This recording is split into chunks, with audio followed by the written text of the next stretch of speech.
Sija, a lahko to ostane med nama? Ja, Sara, itak da.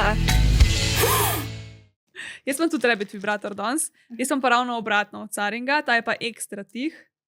To, ki je tih, da mu niti baterija ne dela, da ploh pokazala. Ampak, tako se ne dobro nasliša te mikrofone. Tole je po mojem top 0,1% najtišjih igračk, res. Po mojem je tišji samo od Satisfyerja Twirling Fun, kaj je točkovni, ampak teh Rabbitov pa res ne znajo tihih narediti. Jaz ne vem, kaj so pri tem učarali, res ne vem, ker je tako praktično neslišen.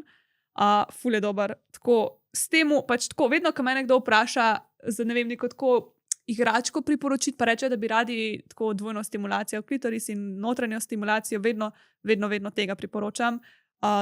Ful ga ljudje pohvalijo, še aplikacijo ima, tako da če se hočeš še tako nekaj dodatno igrati, imaš še tisto aplikacijo od Satisfyerja, o kateri smo že tako fulkrat govorili, ampak pač imaš res fulanih funkcij, tako ni sam zato, da je, ampak pač dejansko je uporabna. Drugače pa, kakor vse tele silikonske, tako da jo lahko pod vodo daš, polni se na USB polnilc. Gibljiva, ne, za razliko od unga zadnjič, ki je bil čist trd, je ta taka mehka, prilagodljiva. Ful prilagodljiva, ful jo pač res zadane tam, kamore. Zato je vsem všeč, ker se tako prilagodi telesu. Tako je ena taka res bolj univerzalnih, tako res moraš imeti smolo, da ti pač ne paše. Tako da jaz dam tej 10,5 od 10, eto. Wow. Res, ta je taka, ki pa ne moreš narobe z njo iti. Ja. Pitch Pop, na Pitch Popu je dobite, no?